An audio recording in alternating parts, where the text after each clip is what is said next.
Commander Jinwoo Park pressed his face against the cold glass of the observation deck. His breath fogged the window as he stared into space. Something was wrong. The stars looked different today. Then he saw them. Massive ships appeared out of nowhere, like dark ghosts materializing from thin air. One moment there was empty space. The next moment, an entire fleet hung in the void.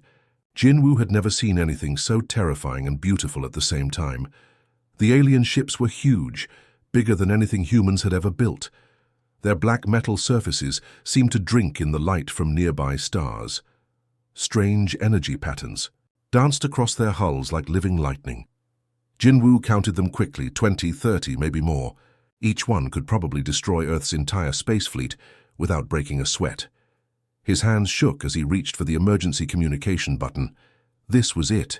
This was what everyone had feared since humanity first detected alien signals. Decades ago. First contact, but not the friendly kind they had hoped for. The main screen on the bridge flickered to life. A creature appeared that made Jinwoo's stomach turn. It looked like a giant snake that had learned to stand upright. Its skin was dark green and covered in scales that shifted and moved. But the worst part was its eyes, cold, calculating, and filled with the kind of contempt you might show to an insect. Primitive species of the third planet, the creature spoke. Its voice came through the universal translators with perfect clarity, but there was something in the tone that made every human listening feel small and worthless. I am Vextal of the Zephyrian Empire. Jinwoo felt his heart racing. Empire. That word carried so much weight. This wasn't just one ship or even one world. This was a civilization that had conquered enough territory to call itself an empire. You will surrender all military assets and submit to imperial rule within 30 of your rotations, Vextal continued. The alien's forked tongue flicked out as it spoke, tasting the air like a predator scenting prey. Compliance ensures survival. Resistance ensures extinction. Deep beneath the bustling streets of Seoul, President Min-ho Lee sat in a bunker that had been built for exactly this moment. The reinforced concrete walls were 3 meters thick, designed to survive nuclear war. But as he listened to the alien's words, he wondered if even this fortress would be enough. His hands trembled as he gripped the edge of the conference table. Around him sat the most powerful people on Earth. Defense Minister So-young Kim, a woman, who had spent her entire career preparing for threats that came from other humans. Admiral Hyok Nam, whose weathered face showed the strain of commanding Earth's space forces. Chief Engineer Yoona Choi, whose brilliant mind had designed most of humanity's orbital defenses. All of them looked scared. 847. Species have accepted imperial rule. Vextal's voice echoed through the bunker's speakers. None have chosen the alternative. Choose wisely, humans. 847. The number hit everyone in the room like a physical blow. That meant this empire had conquered nearly 1,000 different worlds, 1,000 different civilizations. Each one had probably thought they were special, unique, capable of defending themselves. Each one had been wrong. The transmission ended with a sharp electronic whine. The main screen went dark, leaving Earth's leaders staring at their own reflections. In the black surface, for a long moment nobody spoke. The only sound was the soft hum of the bunker's air recycling system and the distant rumble of Seoul's subway trains far above their heads. President Lee looked around the table at faces filled with fear and determination in equal measure. Through the bunker's small reinforced windows, they could see tiny figures walking on the streets above. Office workers heading home from late shifts, students returning from evening classes, families enjoying dinner together, all of them completely unaware that their world had just 30 days left to live as a free planet. The moon looked peaceful from Earth, just a bright circle in the night sky. But deep beneath its grey surface, Admiral Hyok Nam was about to start a war. He stood in a chamber that officially didn't exist. For 10 years, this room had been listed in government records as a geological survey station. Mining equipment filled the space above them. But down here, hidden behind fake rock walls and sensor-blocking materials, was something the alien empire would never expect. Nam's fingers moved across a control panel that looked like it belonged in a science fiction movie. Blue light danced across his weathered face as he activated systems that had been sleeping for over a decade. The quantum communication array hummed to life, sending invisible signals across the solar system faster than light itself. Operation Phoenix is now active, he spoke into the encrypted channel. His voice was calm, but his heart was racing. This was the moment they had all been preparing for, hoping they would never need. The first response came from Mars. Dr. Yuna. Choi's voice crackled through the speakers, distorted by the vast distance but clear enough to understand. Kinetic platforms are online. We've converted 17 mining barges into weapons platforms. Nam smiled grimly. To anyone watching from space, those mining barges looked like ordinary industrial equipment. Big, slow, and harmless. The aliens had probably catalogued them as civilian infrastructure, not worth a second glance. They had no idea that each barge now carried enough firepower to punch holes through military starships. Another voice joined the conversation from the asteroid belt.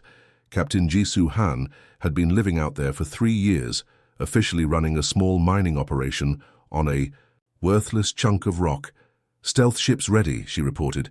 "The Empire's sensors can't detect our modified hulls." Her ships were the pride of human engineering. They looked like space junk from the outside, covered in fake debris and sensor-absorbing materials. But inside, they carried weapon systems that could tear apart anything the aliens had ever seen. This had all started 15 years ago, when humanity first detected alien signals. Most people celebrated, thinking they were about to join a galactic community of peaceful civilizations. But a few paranoid military leaders asked a different question. What if the aliens weren't friendly? While diplomats talked about peaceful contact and cultural exchange, engineers worked in secret facilities around the solar system. They had one advantage the aliens didn't expect. Humans could turn anything into a weapon. A mining laser became airship-killing beam. A cargo hauler became a missile platform. A communications satellite became a spy network. Deep beneath Mount Fuji in Japan, engineer Woo Jin Lee was putting the finishing touches on humanity's most dangerous secret.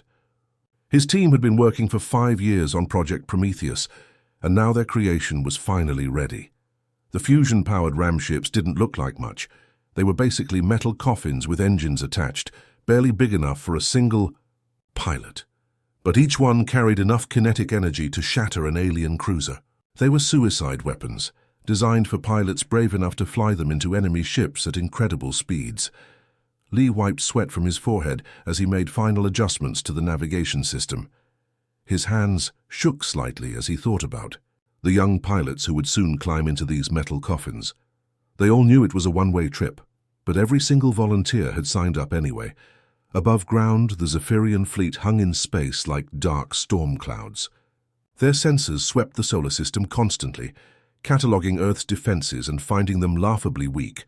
A few orbital platforms, some primitive missiles, and a handful of ships that could barely leave Earth's atmosphere.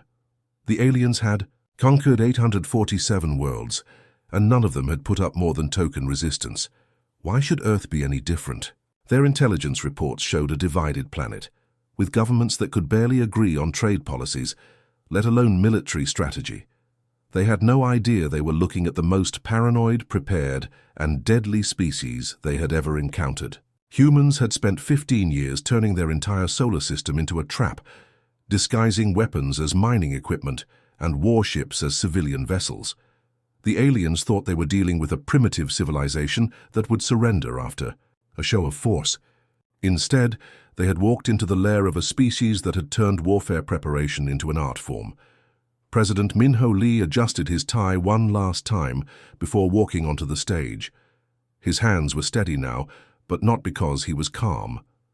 He was steady because he was about to give the performance of his life, and billions of lives depended on getting it exactly right. The Global Assembly Hall buzzed with tension. Representatives from every nation on Earth sat in their assigned seats, their faces showing a mix of fear and anger. Behind Lee, massive screens displayed live footage from around the world. Protesters filled the streets of major cities, their signs demanding everything from immediate surrender to total war. What the alien observers watching from space couldn't know was that every single protest had been planned weeks in advance. Every angry face in the crowd was an actor. Every heated, Argument between world leaders had been rehearsed until it looked completely natural. "The Republic of Korea suggests negotiation," Lee announced, letting his voice crack slightly with what sounded like desperation. "Perhaps we can find terms acceptable to both sides. We must think of our children, our future." In the audience, General Sun Ho Park shot to his feet right on cue. His face was red with what appeared to be genuine rage as he slammed his fist on the podium in front of him. "Never!" he shouted, his voice echoing through the assembly hall.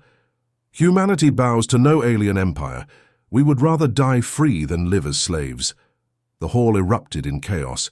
Representatives jumped from their seats, shouting at each other in a dozen different languages. Security guards moved in, trying to restore order. To anyone watching, it looked like human civilization was falling apart under pressure. Outside the assembly hall, the carefully orchestrated show continued. In New York, protesters clashed with police over whether to surrender or fight. In London, government officials gave conflicting statements to the press. In Tokyo, military leaders publicly argued about Earth's defense capabilities. Every news network on the planet covered the story from a different angle. Some called for peace negotiations. Others demanded military action. Social media exploded with arguments between ordinary citizens who seemed genuinely divided about how to respond to the alien threat. The Zephyrian intelligence officers monitoring Earth's communications saw exactly what they expected to see: a primitive species fracturing under pressure, just like all the others. Their xenobiologists had written detailed reports about this phenomenon, fear-based fragmentation, they called it. It happened to every species when faced with superior force. What they didn't see were the quantum-encrypted signals passing between Earth's hidden facilities. These communications used technology the aliens had never encountered, invisible to their sensors. While the world appeared to tear itself apart on the surface, humanity's real leaders coordinated their preparations in complete secrecy. Deep beneath the Pacific Ocean, Dr. Min-jae Kang worked in a laboratory that didn't appear on any map. The facility had been built inside an underwater mountain, accessible only through tunnels that looked like natural lava tubes. For the past week, he had been putting the finishing touches on electromagnetic pulse weapons that could shut down alien electronics. His hands moved quickly across holographic displays, adjusting frequencies and power levels. Each weapon was designed to target the specific energy signatures they had detected from the Zephyrian ships. One pulse from these devices would turn the most advanced alien cruiser into a floating piece of metal. Above him, his wife Commander Hyen Kang was having what appeared to be a heated argument with other military officers about surrender terms. But the argument was fake, just another part of the elaborate deception. In reality, she was coordinating with resistance cells across the planet that officially didn't exist. These cells had been recruiting and training for 15 years, disguised as everything from hiking clubs to cooking classes. Ordinary citizens who had volunteered to defend their world if the worst ever happened. Teachers, mechanics, students, and retirees who had learned to use advanced weapons and communication equipment. The Zephyrians watched Earth's apparent chaos with growing satisfaction. Their fleet commanders exchanged messages about how easily this conquest would be completed. Some even placed bets on exactly when the human government would officially surrender. They completely failed to notice the slow movement of seemingly civilian vessels throughout the solar system. Cargo ships changed course slightly, heading toward strategic positions. Mining equipment in the asteroid belt powered up systems that had nothing to do with mining. Research stations activated defensive systems disguised as scientific instruments. 2. Alien sensors. Everything looked normal. Just a frightened civilization moving resources around in panic.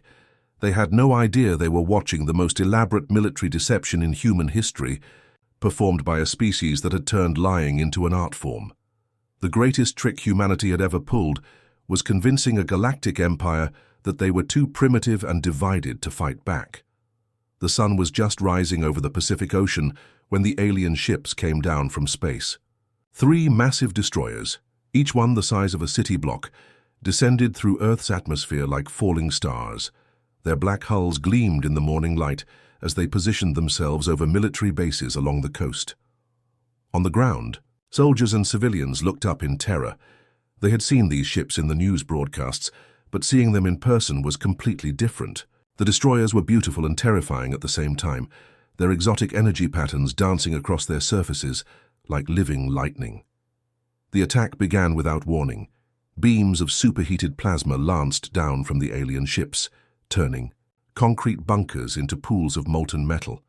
Military installations that had taken decades to build disappeared in seconds, reduced to glowing craters in the earth. The demonstration was brutally effective. Surrender now or watch your entire world burn. Deep inside his hidden command center on the moon, Admiral Hyok Nam watched the destruction through satellite feeds. His weathered hands gripped the edge of his control console as he saw centuries of human military engineering melted into slag. But his eyes weren't filled with despair. They were filled with cold, calculating anger. The alien ships finished their attack run and began to climb back toward space, satisfied with their show of force. They had done this 847 times before, on 847 different worlds. The pattern was always the same, a demonstration of overwhelming power, followed by immediate surrender. But Earth wasn't like the other worlds. Now, Nam whispered into his communicator, hidden among the asteroids, Commander Jisoo Han had been waiting for this moment her entire life. Her ship looked like nothing more than space junk, covered in fake debris and sensor-absorbing materials. For 3 days, she had drifted silently in the void, her life support systems running at minimum power to avoid detection. The kinetic projectile launched from her ship was nothing fancy, just a chunk of dense metal accelerated to incredible speed by magnetic coils. But when it struck the lead destroyer at 17% the speed of light, the result was spectacular. The alien ship didn't just explode, it simply stopped existing. One moment it was a massive warship climbing toward orbit. The next moment, it was a cloud of superheated atoms spreading across 3,000 kilometers of sky. The flash of its destruction was visible from the ground, like a second sun blooming. In the morning sky, the 2 remaining destroyers spun wildly, their sensors desperately trying to locate their attacker. Their crews had never experienced anything like this. In 847 conquests, no primitive species had ever managed to destroy an Imperial warship. Commander Han smiled grimly as her ship's second weapon charged. She had volunteered for this mission, knowing it was probably a one-way trip. Her stealth ship could fire maybe 2 shots before the aliens detected her position, but 2 shots might be enough. For Earth, she whispered as she pulled the trigger. The second destroyer vanished in a brilliant flash of exotic matter. Its antimatter containment systems failed catastrophically, turning the ship into a miniature star for just a few seconds. The explosion was so bright that people on the ground had to shield their eyes. The third destroyer's crew panicked. They abandoned their attack formation and began an emergency climb toward space, broadcasting frantic reports to their fleet commanders. Their voices crackled with fear as they described the impossible. Primitive humans had just destroyed 2 Imperial warships with weapons that shouldn't exist. The fleeing destroyer made it exactly 7 kilometers before Captain Yonho Kim's lunar railgun found its mark. The massive weapon, disguised as mining equipment for over a decade, fired a projectile that turned the alien ship into expanding plasma before its crew even knew they were under attack. In orbit high above Earth, Fleet Admiral Zexamar stared at his tactical display in complete disbelief. 3 ships, 3 of his most advanced warships had been destroyed in less than 90 seconds by an enemy that their intelligence reports had classified as barely capable of spaceflight. "Analysis!" he roared at his tactical officer, his serpentine features twisted with rage and confusion. The officer's hands shook as he worked at his console. "Unknown, Admiral. The weapons appear to be simple kinetic projectiles, but the velocities are impossible for their technology level. Our ships were destroyed by what amounts to thrown rocks." Back on Earth, Dr. Yuna Choi watched the battle unfold from her command center deep beneath the ocean floor. Her voice echoed through secure communication channels as she spoke to Resistance. "Cells around the world. They wanted to see our weapons," she said, her tone deadly calm. "Let's show them what humans do when someone threatens our home." Fleet Admiral Zexmar had conquered worlds for 3 centuries, but he had never been this angry. 3 of his ships destroyed by primitive humans who barely knew how to leave their own planet. It was an insult that demanded immediate and overwhelming response. He gathered 50 of his most powerful warships into the traditional Imperial battle formation. Each ship was a masterpiece of alien engineering, their energy shields glowing like small suns as they prepared for battle. Their combined firepower could reduce a planet's surface to molten rock within hours. The formation was perfect, exactly as described in Imperial military doctrine. Capital ships in the center, destroyers forming protective screens, support vessels maintaining optimal firing positions. It was a formation that had brought 800 worlds to their knees. But the humans weren't following any military doctrine the aliens had ever seen. Captain Seungjin Oh had been drifting in space for 3 weeks, his modified cargo hauler disguised as floating debris. His life support systems ran at minimum power to avoid detection, forcing him to live on recycled air and emergency rations. His ship looked like nothing more than space junk, another piece of wreckage floating in Earth's orbital space. The aliens had scanned his ship dozens of times over the past weeks, but their sensors only detected a powerless hulk. They had no idea that inside the seemingly dead vessel, a human pilot waited with the patience of a hunter, stalking prey. As the Imperial fleet focused their attention on Earth's obvious defensive platforms, O powered up his ship's weapon systems. His cargo hauler had been converted into something the aliens had never encountered before, a stealth weapons platform carrying enough firepower to cripple a fleet. He fired everything at once. Fusion-powered torpedoes erupted from hidden launch tubes, their drives igniting like tiny stars as they accelerated toward the alien formation. Each torpedo carried enough destructive power to level a city, and O had packed 20 of them into his converted cargo hold. The explosions tore through the Imperial formation like fire through paper. Alien ships that had seemed invincible moments before were suddenly spinning out of control, their hulls torn open by weapons they couldn't even detect until impact. Emergency alarms screamed across dozens of vessels as damage control teams fought desperately to contain the destruction. From the opposite direction, Commander Bora Kim made her attack run. Her ship had once been a simple mining vessel, designed to break apart asteroids for valuable metals. But the humans had converted it into something far more dangerous, a guided missile with a human pilot.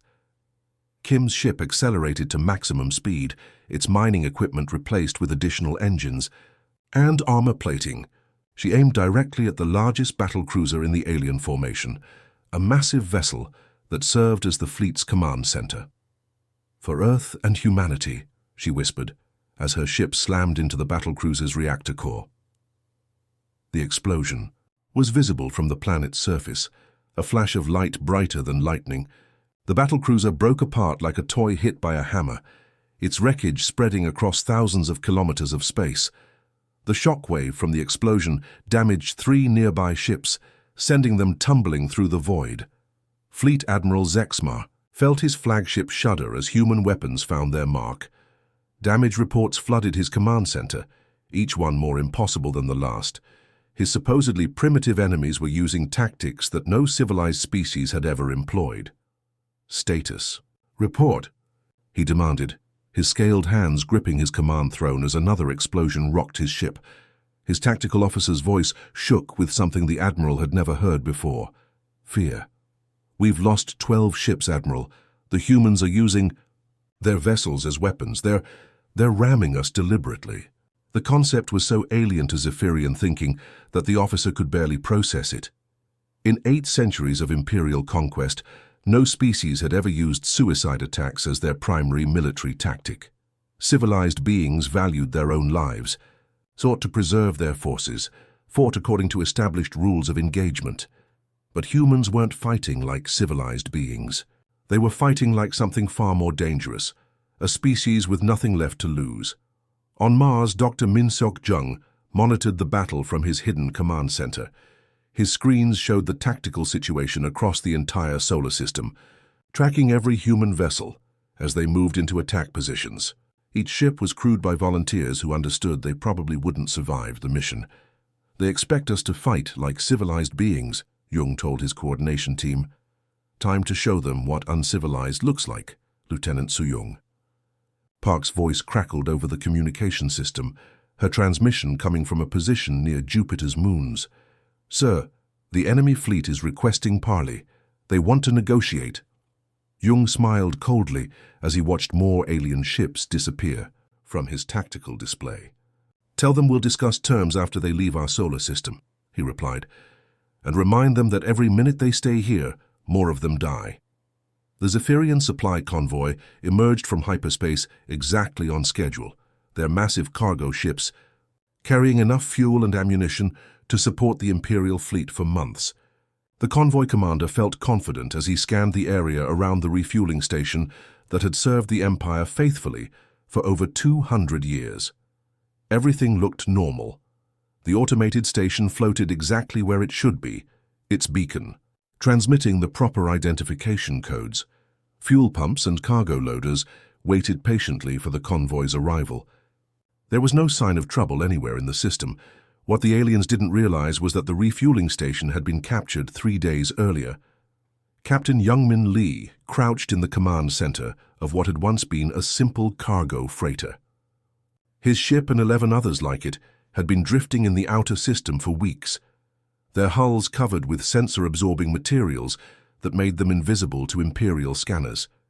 They looked like asteroids or space debris, harmless chunks of rock floating in the void.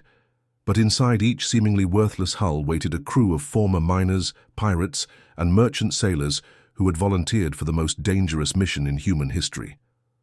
They were going to steal an entire alien supply convoy using nothing but modified civilian ships and pure audacity.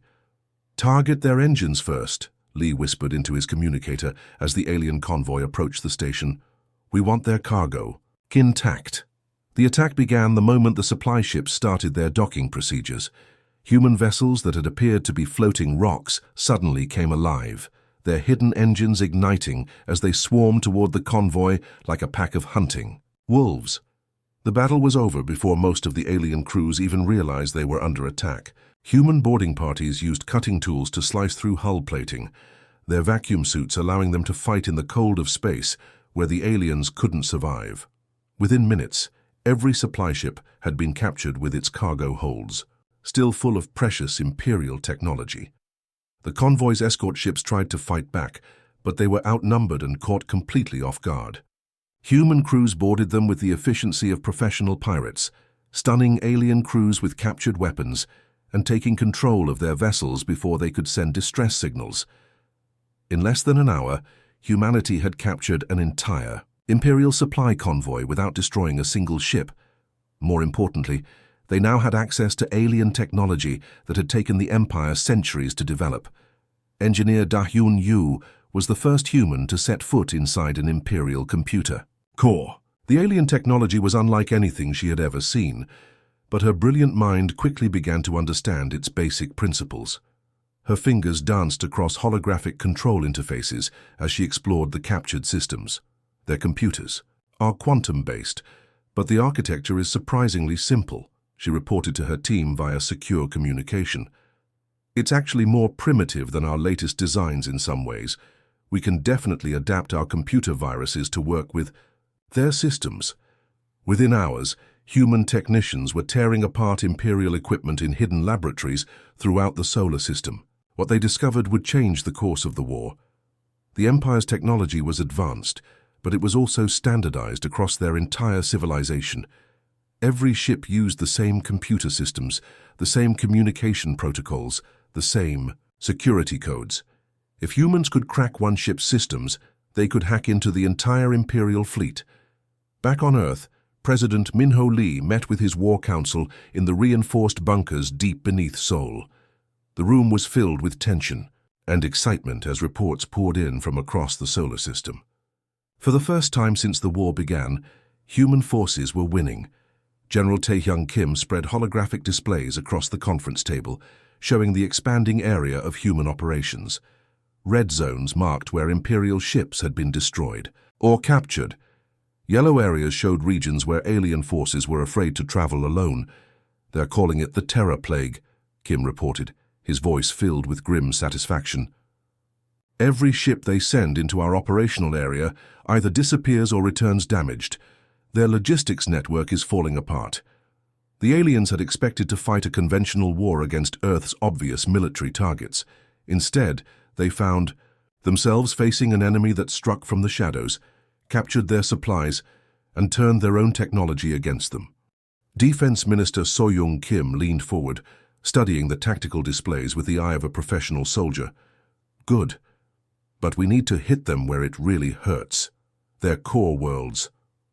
Dr. Jinwan Park looked up from his analysis of captured Imperial databases. His computer screens showed the organizational structure of the entire Zephyrian Empire, mapped out in glowing detail. "I think I know how," he said quietly. "Their entire empire depends on centralized command structures. Take out the right nodes, and the whole system collapses." The room fell silent as everyone absorbed the implications. They weren't just talking about defending Earth anymore. They were talking about bringing down an empire that had ruled the galaxy for centuries. Admiral Hyok Nam studied the data for long minutes, his weathered face thoughtful. Finally, he looked up at his colleagues with the expression of a man who had just made a momentous decision. "Then we stop playing defense," he said simply. "Time to take this war to them." Zephyr Prime was the crown jewel of the galaxy, a world so beautiful that poets across 1,000 systems had written verses about its crystal spires and golden seas. For 5,000 years, it had been the beating heart of the Zephyrian Empire, the untouchable center of power that ruled over countless worlds. No enemy had ever set foot on its soil. No hostile fleet had ever approached its borders. The very idea was unthinkable, like imagining someone could assault the sun itself. The planet's defenses reflected this confidence. Massive orbital platforms surrounded Zephyr Prime like a crown of metal and energy, their weapons designed to destroy conventional attack fleets before they could get within 1,000,000 kilometers of the surface. Defense satellites formed multiple layers of protection, each one equipped with sensors that could detect approaching threats from several star systems away. But all of these defenses were designed to fight civilized warfare, fleet against fleet, following the established rules that had governed galactic conflict for millennia. They were not designed to stop a single mining ship flying at impossible speed, with no regard for its own survival. Captain Unji Han had volunteered for this mission knowing she would never see Earth again. Her ship had once hauled ore from asteroid mining operations, its cargo holds designed to carry tons of raw materials across the void. Now those same holds contained her ship's overcharged fusion reactor and enough kinetic energy to crack a moon. She had traveled for 3 weeks through empty space to reach Zephyr Prime, her life support systems running on minimum power to avoid detection. Her only companions were photographs of her family and a small collection of Earth music that reminded her of home. As the alien homeworld grew larger in her view screen, Han made her final log entry. "This is Captain Yunji Han of the Earth Defense Force. If anyone finds this recording, tell my children that Mommy fought for their future." Her ship struck the primary defense station at 22% the speed of light. The impact released more energy than a small star, turning both the station and her ship into superheated plasma in an instant. The explosion could be seen from Zephyr Prime's surface, a second sun blooming in the darkness of space. For several minutes, the only sound in the Imperial command centers was the shocked silence of beings who had never imagined such a thing was possible. Then the real attack began. Commander Seokjin Park watched from his position at the edge of the solar system as the defense station's destruction lit up his sensors. "First breach confirmed," he reported over the quantum communication channel. "Enemy defenses are compromised." What followed was unlike anything in the history of galactic warfare. Human ships appeared from 17 different directions simultaneously, emerging from hiding places among asteroids, behind moons and in the dark spaces between planets. They had been traveling for weeks through empty space, their crews surviving on recycled air and emergency rations, waiting for this moment. Each ship was different: converted cargo haulers, modified research vessels, mining ships equipped with military weapons. To the aliens, they looked like a ragtag collection of civilian vessels that had somehow managed to acquire weapons. But to the humans crewing them, they were instruments of righteous fury. Dr. Hyejin Choi commanded the attack from her converted research ship, its scientific equipment replaced with tactical computers and communication arrays. She watched the tactical display as human vessels struck military targets across the system with precision that would have impressed any professional military force. "Remember, we're not here to conquer," she reminded her crews over the communication channel. "We're here to send a message." The message was delivered in the form of kinetic strikes against military installations, weapons factories, and fleet bases. Each attack was carefully planned to avoid civilian areas, but the psychological impact was devastating. The heart of the Zephyrian Empire was under attack by the same primitive species they had tried to subjugate. Deep beneath Zephyr Prime's surface, Fleet Admiral Zexamar received damage reports in his emergency command bunker.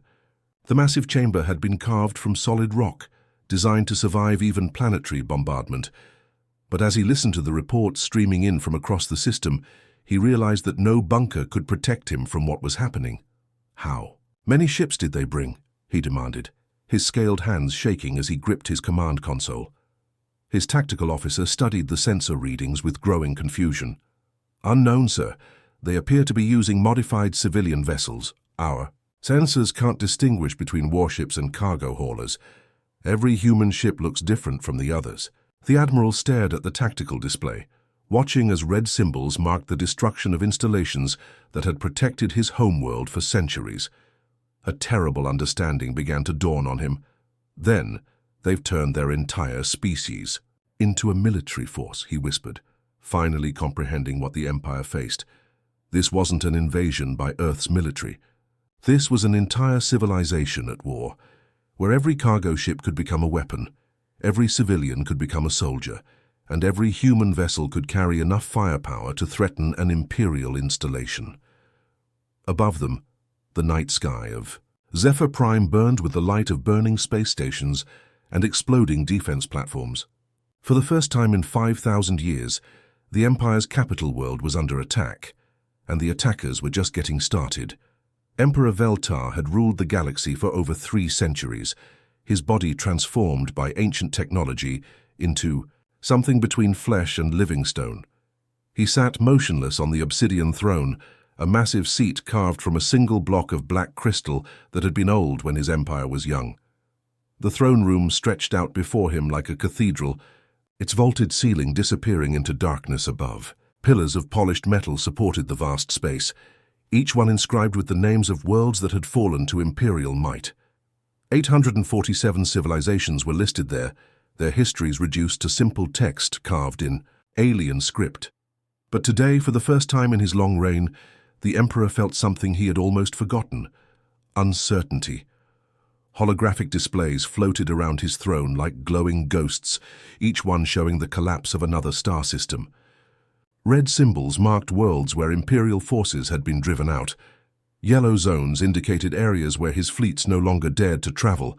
The outer reaches of his empire were crumbling, and the cause was a single blue planet that should have surrendered months ago. "Status report," Veltar commanded, his voice echoing through the chamber like distant thunder. The air shimmered as Fleet Admiral Zexmar's image appeared before the throne. The Admiral's uniform was scorched and torn from recent battles, his scaled face showing exhaustion that came from fighting an enemy that refused to follow any logical rules of warfare. "So, Your Majesty," Zexmar began, his voice heavy with defeat, "we have lost 47 systems to human insurgency. Their tactics are unprecedented. They fight as if death is preferable to defeat." The Emperor's ancient eyes studied the tactical reports with growing disbelief. Human forces had somehow appeared in star systems hundreds of light years from Earth, using captured Imperial ships and reverse-engineered technology to strike at the Empire's supply lines. Entire fleets had vanished into the void, their crews, presumably captured or killed by an enemy that treated space itself as a weapon. General Minister Carthun, the Emperor's oldest advisor, stepped forward from the shadows that surrounded the throne. His voice carried the weight of centuries as he spoke. "My lord, perhaps terms could be negotiated. The humans have proven more resilient than anticipated." Veltar turned his obsidian gaze toward the minister, considering the unthinkable. In 5,000 years of imperial expansion, negotiation had always meant dictating surrender terms to defeated enemies. The concept of treating with equals was alien to everything the empire represented. But the tactical displays told a story that couldn't be ignored. 847 species had submitted to imperial rule without significant resistance, their civilizations absorbed into the empire's vast bureaucracy. But humanity had turned warfare into something the empire had never encountered. A form of art that combined technology, tactics, and an absolutely ruthless will to survive. "Open a channel to Earth," the Emperor commanded, his voice barely above a whisper. The main display flickered to life, showing the image of a human standing in what appeared to be the ruins of a city. President Minho Lee stood straight, despite the destruction visible behind him, his clothes dusty from collapsed buildings, but his expression filled with unbreakable determination. Seoul burned in the background, its skyline broken by the ongoing war. But the human leader's voice was steady as he spoke, showing no fear of the ancient being who had conquered worlds before Earth's sun was born. "Emperor Veltar," Lee said simply, his tone carrying the respect due to an enemy, but not the submission expected by a conqueror. "You wanted our submission. Instead, you've discovered what happens when you threaten humanity's home." The Emperor leaned forward on his throne, studying this creature that had brought his empire to its knees. Humans were small, fragile beings with lifespans shorter than some of his strategic planning sessions, yet somehow they had accomplished what no other species in galactic history had managed. "I offer ceasefire," Veltar said, the words feeling strange in his mouth. "Your species has proven worthy of consideration." Lee's smile was cold as winter starlight, carrying no warmth or gratitude. "We don't want your consideration, we want you gone. Leave our space, release your subject species, and maybe we'll let you keep the core worlds." The throne chamber fell into absolute silence. Even the air recycling system seemed to pause as the implications of the human's words sank in. In 5,000 years of imperial history, no conquered species had ever dictated terms to the throne. No enemy had ever demanded the empire's withdrawal from conquered territory. But as Veltar looked at the tactical displays showing his crumbling empire, he realized that humanity wasn't just another conquered species. They were something far more dangerous, a civilization that had turned the empire's own strength against it, proving that even the mightiest galactic power could fall to beings who refused to accept defeat. The age of imperial expansion was over, ended by a species that had learned to fight like the universe itself depended on their victory. 1 year had passed since the first alien ships appeared in Earth's skies, and Admiral Hyok Nam could hardly believe how much the galaxy had changed. He stood on the observation deck of Terra Station, humanity's newest achievement in space, a massive construction that served as both fortress and diplomatic center for Earth's growing influence among the stars. Through the reinforced windows, he watched the final Zephyrian transport ship power up its engines and disappear into the swirling vortex of hyperspace. The alien vessel was packed with the last imperial administrators, soldiers, and bureaucrats who had once ruled over dozens of star systems with absolute authority.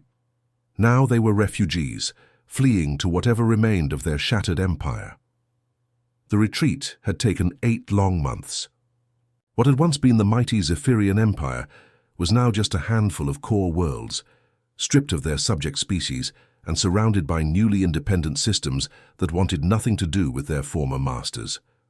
The greatest galactic power in recorded history had been reduced to a minor regional government, all because they had made the mistake of threatening Earth.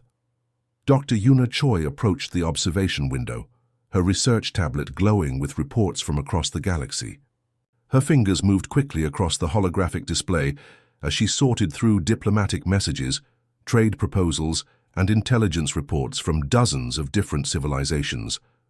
The Antarian Republic has officially recognized Earth's sovereignty, she reported, her voice filled with quiet satisfaction. The Kelvin Federation wants to establish trade relations, and the former Zephyrian subject species are forming their own independent governments. Each message represented a small victory, in humanity's larger goal of creating a galaxy where freedom mattered more than force. Species that had been enslaved for centuries were now writing their own constitutions, electing their own leaders, and making their own choices about how to govern themselves. Admiral Nam nodded grimly as he watched another ship launch from Terra, station's docking bays. "Good," he replied, "but we're not letting our guard down." The ship disappearing into the void was one of humanity's new patrol vessels, crewed by volunteers who understood that freedom required constant vigilance. They would spend months in the dark spaces between stars, watching for any sign that someone might try to rebuild the old order of galactic tyranny. Throughout Terra Station, the sounds of construction echoed as human engineers worked alongside alien technicians to build something the galaxy had never seen before. A truly international space station where different species could meet as equals. The main assembly hall buzzed with activity as representatives from dozens of worlds gathered for another session of what they were calling the Galactic Freedom Council. President Minho Lee's voice echoed through the station's communication system as he addressed the assembled delegates. His words were broadcast to hundreds of worlds, carrying a message of hope to beings who had never dared to dream of independence. "Today marks not just humanity's victory, but the beginning of a new era," Lee announced, his voice strong despite the exhaustion that came from rebuilding a war-torn world. "We fought not for conquest, but for the right to exist free from tyranny. That right belongs to every thinking being in the galaxy." In the depths of Terra Station, engineer Woojin Lee continued his work on the next generation of human warships. The designs on his holographic displays showed vessels that were faster, more powerful, and more deadly than anything humanity had built during the war. The galaxy had learned that humanity could defend itself, but they needed to understand that Earth's protection extended to anyone willing to stand against oppression. The new ships weren't just weapons, they were symbols. Every hostile power in the galaxy would see them and remember what had happened to the last empire that tried to enslave free peoples. Captain Jisoo Han prepared her patrol ship for another long journey into the outer systems. Her crew was a mix of former miners, engineers, pirates, and soldiers who had volunteered to spend months in the cold void, watching for threats that might never come. They had learned something during the war that no military academy could teach. Sometimes the best defense was making sure potential enemies understood the cost of attack. As her ship launched from Terra Station, Han looked back at the growing structure that represented humanity's new role in galactic affairs. They weren't conquerors or rulers. They were guardians, protectors of a principle that had once seemed impossible, that strength should serve freedom, not destroy it. The Zephyrian Empire was gone, dissolved into component systems that chose independence over subjugation. But humanity remained vigilant, their ships patrolling the void between stars, carrying a simple message to anyone who might threaten the peace. Earth had answered the Empire's demands with fire, and that fire still burned, ready to ignite again if needed. The galaxy was a safer place, protected not by the strong ruling the weak, but by those willing to fight for everyone's right to be free. 1 year had passed since the war began, and the galaxy looked completely different. Admiral Hyok Nam stood at the massive windows of Terra Station, humanity's newest achievement floating in Earth's orbit. The station was enormous, 10 times larger than anything humans had built before. The war, its gleaming metal corridors buzzed with activity as beings from dozens of different worlds worked together on projects that would have been impossible just months earlier. Through the reinforced glass, Nam watched a sight that still amazed him every time he saw it. The last Zephyrian transport ship was powering up its engines, preparing to leave Earth's solar system forever. The vessel was crowded with alien refugees, former Imperial administrators, military officers, and bureaucrats who had once ruled over hundreds of worlds with absolute power. Now they were running away with whatever belongings they could carry, heading back to what remained of their broken empire. The mighty Zephyrian war machine that had conquered 847 civilizations was now just a handful of scared survivors fleeing from a species they had once considered primitive. The transport's engines flared bright blue as it engaged its hyperspace drive. In seconds, the ship disappeared into the swirling vortex of folded space, taking the last remnants of Imperial authority away from human space forever. "That's the end of it," Nam said quietly, watching the space where the ship had been. "They're all gone." Dr. Yuna Choi walked up beside him, her research tablet glowing with messages from across the galaxy. She had spent the past year coordinating with the new governments that were forming on worlds the Empire had once controlled. Her tablet was filled with diplomatic reports, trade agreements, and alliance proposals from civilizations that were tasting freedom for the first time in centuries. "The Antarian Republic has officially recognized Earth's sovereignty," she reported, scrolling through the latest updates. "The Kelvin Federation wants to establish trade relations, and the former Zephyrian subject species are forming their own independent governments." Each message represented something unprecedented in galactic history. Species that had been slaves for generations were now writing their own laws, choosing their own leaders, and deciding their own futures. The rigid hierarchy that had kept the galaxy under Imperial control for thousands of years was crumbling, replaced by a loose alliance of free worlds. Nam smiled grimly as he watched human patrol ships launching from Terra Station's docking bays. "Good," he replied, "but we're not letting our guard down." The patrol ships were humanity's insurance policy. Each vessel was crewed by volunteers who understood that freedom wasn't something you won once and kept forever. It was something you had to defend every single day against enemies who might emerge from the dark spaces between stars. In the station's main assembly hall, President Minho Lee was addressing representatives from 30 different worlds. His voice echoed through Terra Station's communication system, carrying his words to every corner of the massive structure and beyond, to ships and stations throughout human space. "Today marks not just humanity's victory, but the beginning of a new era," Lee announced to the gathered delegates. "We fought not for conquest, but for the right to exist free from tyranny. That right belongs to every thinking being in the galaxy, not just humans." The assembly hall erupted in cheers, from beings who looked nothing like humans, but shared the same desire for freedom.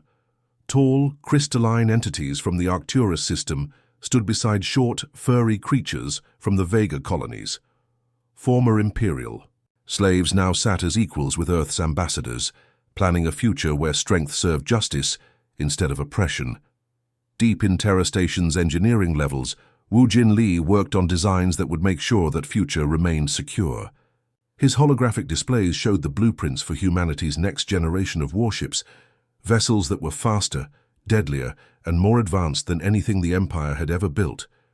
These ships weren't just weapons, they were promises.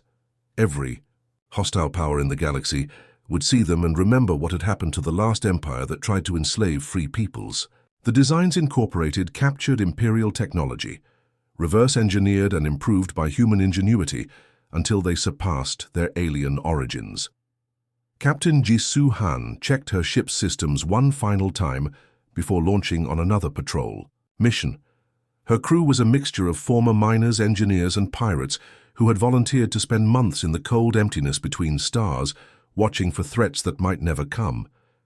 They had learned something during the war that changed how they thought about defense. The best way to protect your home wasn't to build bigger walls. It was to make sure your enemies understood exactly what would happen if they attacked you. As her ship left Terra Station's docking bay, Han looked back at the growing structure. That represented humanity's new role in galactic affairs. Humans weren't trying to become the next galactic empire. Instead, they had become something far more dangerous to tyrants, the guardians of freedom itself. The Zephyrian Empire was gone, broken apart into dozens of independent systems that had chosen liberty over security. But humanity's watch continued, their ships patrolling the dark void between stars with a simple message for anyone who might threaten the peace. Earth had answered the Empire's demands with fire, and that fire still burned bright, ready to ignite again whenever freedom needed. Defending.